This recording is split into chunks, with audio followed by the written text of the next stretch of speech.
Hello, hey, thanks for watching my video. What I'm doing is selling my 2003 Yukon XL SUV. And what the problem is, there is one problem with the vehicle, just like the description says. It does have a bad engine, okay? So I bought the car new, 2003. It's got like 190,000 miles on it, and about 83,000, the engine, it ended up having cracked heads and it was leaking antifreeze into the engine. So up until that point the car had been great, and I changed out the heads and thought that would work, and there was too much antifreeze that got into the engine, and that's causing, I'm guessing here, but I'm guessing that the antifreeze kind of wiped out the bearings. I'm not sure what bearings, rods, broad bearings, main bearings, I'm not sure, but what the symptom is now is the oil pressure over the last, since the new heads, I've put probably 5,000 or 6,000 miles on the car, and the oil pressure went from normally 40 to 50 pounds, and it's dropped down now to close to like 10 to 15. I mean, sometimes even the low oil pressure light comes on. So from what I've read and when I've talked to people, what's happening is the bearings have gotten wiped out. It's created a space, more space around the bearings, and that makes the oil pressure go low.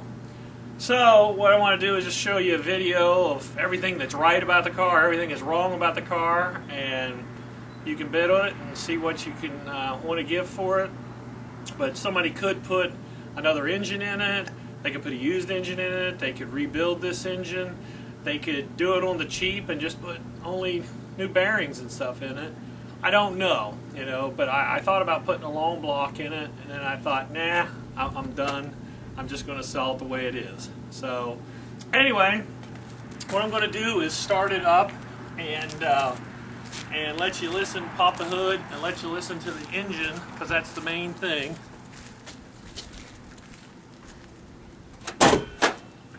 So let me open up the hood, get the engine started.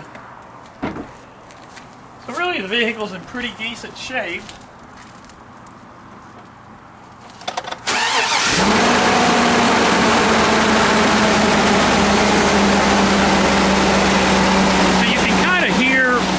That the engine is clicking, ticking, and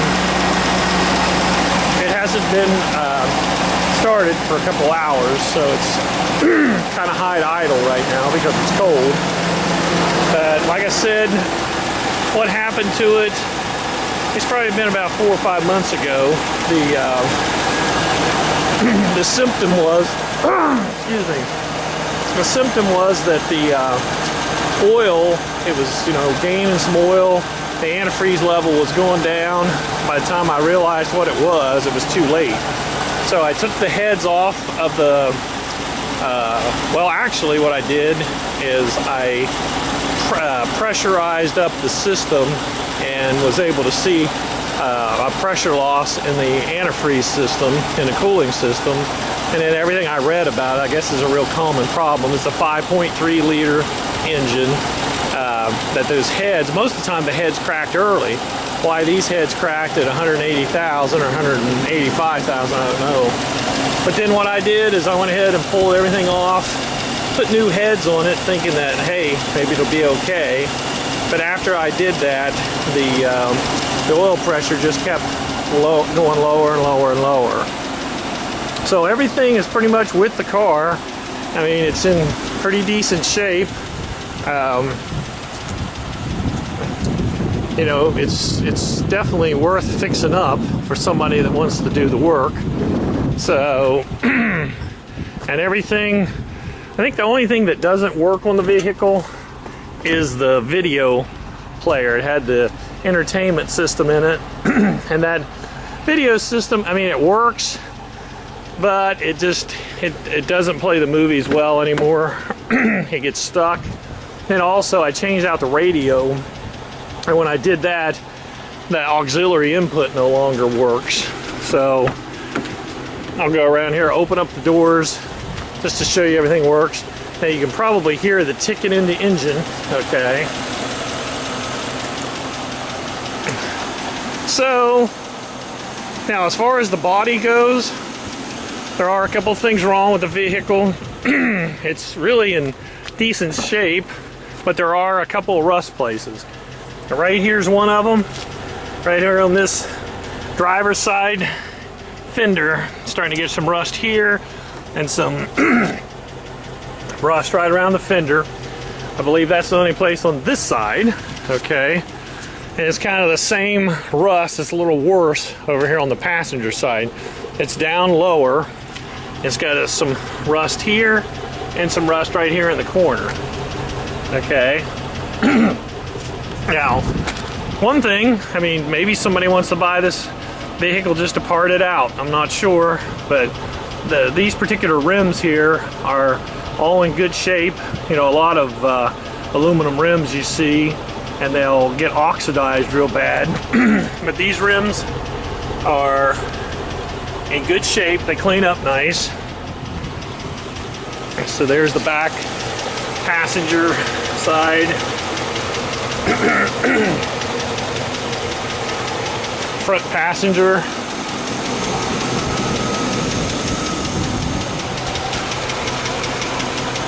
Front drivers. You know, the little hubcaps are with it. Now the tires also, the front tires are good shape. I don't know if you'll be able to see this, but they've still got some miles left on them. Probably 10,000 miles. Now the back tires, they are really getting down to the wear indicators, okay? So they really need to be replaced. Here's the back rim, back driver's side. Here again, probably in the background, you can hear that ticking noise. So, you know, I don't know if that's just lifters, if that's the bearings, or what. But the car, you know, it still runs good. It's just that ticking. And, I mean, the low oil pressure. So let me show you in here on the gauges. See, normally, now right now, of course, the car is cold, but the oil pressure is about maybe 15 pounds. Okay, normally that would be up to 40 pounds. Okay, there you can see, well, let me see, I gotta shut the door so you can see the mileage.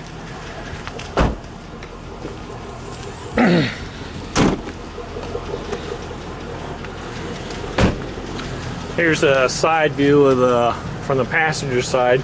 The dash, now the passenger seat, everything's in good shape. The console. Now on the driver's seat, the seat is kind of ripped and tore. I was originally going to buy a new, you can buy these, forget the name of the place on the web, you can buy this whole new panel or a whole new seat. And I was going to buy a just a new bottom, I think, maybe a back too, but it's about $200, and the heater is bad on the driver's seat. There's the odometer, 183. Okay, so it must have been around, and I don't remember. I know I put about 6,000 miles on it, so it must have been around 175,000 that the engine had that problem, started losing antifreeze. So I know at 3,000 miles, well, after I changed the heads, I changed the oil every 1,000 miles. And people told me, they said, man, once the antifreeze gets into bearings, it's pretty well shot. But I didn't think it was that bad. So once again, yeah, the oil's still holding out there. It's been, what, maybe 5 minutes since we've been recording. But, you know, the vehicle still does run. And the four-wheel drive all works on it. Now the radio, I should say, I changed out the radio. What it was doing, at some point the CDs would get stuck in the original radio and some other problems with it, and I think it started like losing sound, so I just bought a Pioneer aftermarket, put it in there. Now as far as the heater, you know, right now the heater works. You know, it has the controls up here on the dash up front for the back end, so all that worked at the time. You know, there's the little microphone for the aftermarket radio, the Bluetooth. That was another reason to switch out the radio, was for the Bluetooth. But, you know, all the back seats, the third seat, they're all good. Here's a view of the middle row seats. Here's a view of the third row seats. Everything's fine there. Okay, the headliner and everything is all good. And like I say, it has the entertainment system, but basically now, especially with the aftermarket radio, it does not work. But I mean, never really used it too much anyway.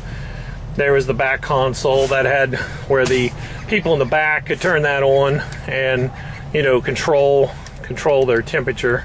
Never really did use that thing, but people could do it, and they could change the stereo too. Also has those mats that we put in it. That's a little extra, but not a big deal. But all in all, the vehicle's still in good shape. It's just the engine. Now, there's one other thing I need to tell you about this. And I can't really show you, but underneath on the transfer case, and I'm not sure what Dana transfer case this was, I don't remember, but that thing had also a defect in the transfer case, that there's an oil pump inside of it, and that oil pump had play in it. As it would move back and forth, it would wear the case. Okay, so what happened to me, it's probably been about 3 years ago now, give or take, that transfer case got a hole in the case and started leaking oil. So I thought, oh no, what am I going to do? Of course, the dealer wanted like $3,000 or $4,000 for a new transfer case. But then I got to reading on the web, and the fix for that was to take a little Dremel tool and to grind out around where that crack was, and just use this JB Weld epoxy, mix it up, fill in the crack, and hey, that worked. It took me the first time probably,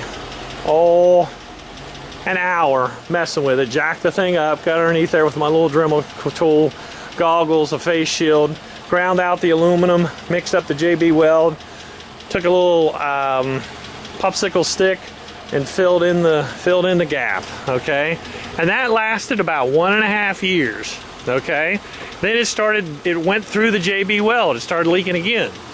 Well, I thought about pulling out the transfer case, and it was going to be about $200, $250. And basically what that does is that buys you a new case with a heavy duty, where the case is defective is where it's too thin for that oil pump. So for like $250, you can buy a new case. You got to tear out the transfer case to do that. Well, I thought, man, I don't know if I want to do that. So once again, I ground it out. I put JB Weld in, and that stayed another 1.5 years. You know, maybe not quite a whole 1.5 years, but right now today it's still not leaking. So really, it's a less than an hour fix to grind it out, add JB Weld, and put it back together. So that's what I did.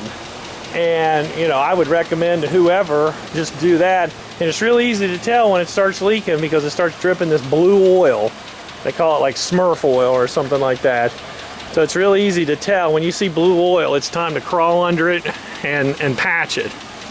So anyway, what I'm going to do, we're going to jump in, just drive over my hill and back up. I just want to drive over the hill here and just show you that it does work.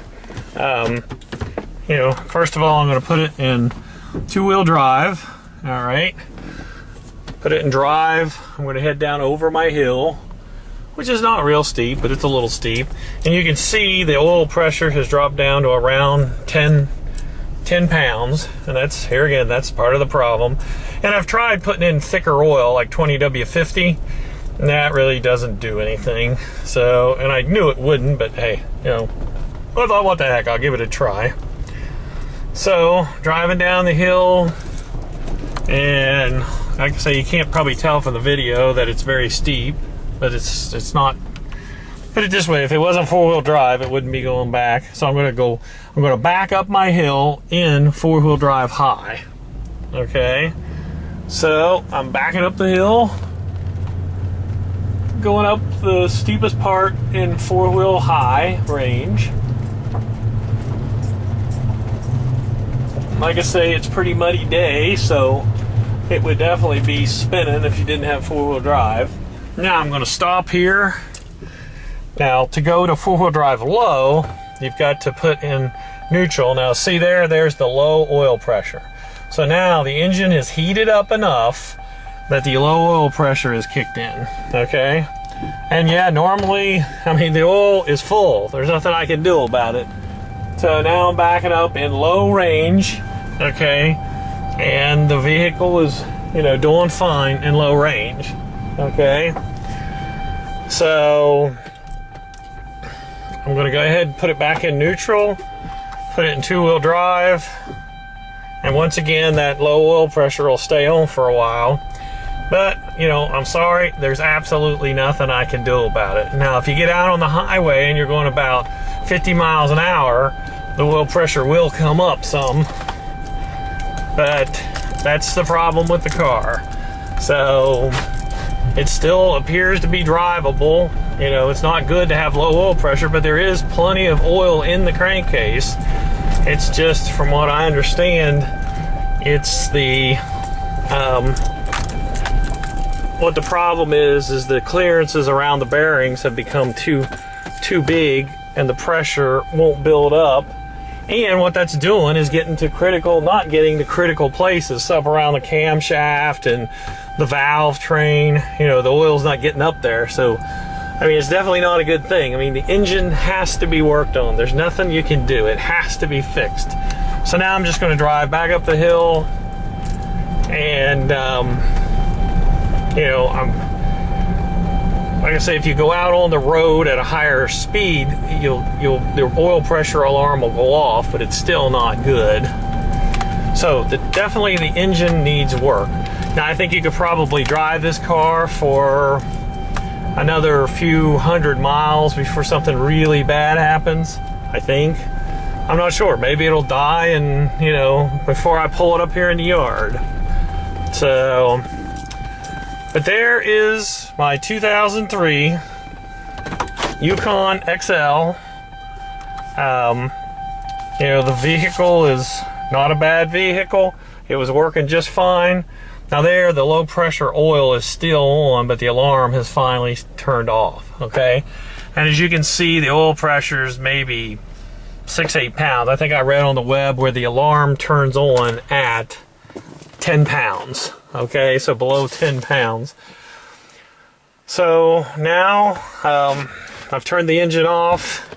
You know, it has, you know, everything on the vehicle works, like I say, other than that movie system, the entertainment system.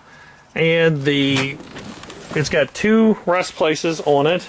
You can kind of see how muddy my road is. And the seat needs repaired. And the heater mat underneath needs fixed too, because the heater would trip out on this seat. It had been off for really a couple years. So finally, when the seat started getting bad, I thought, okay, I'm going to buy a new seat cover.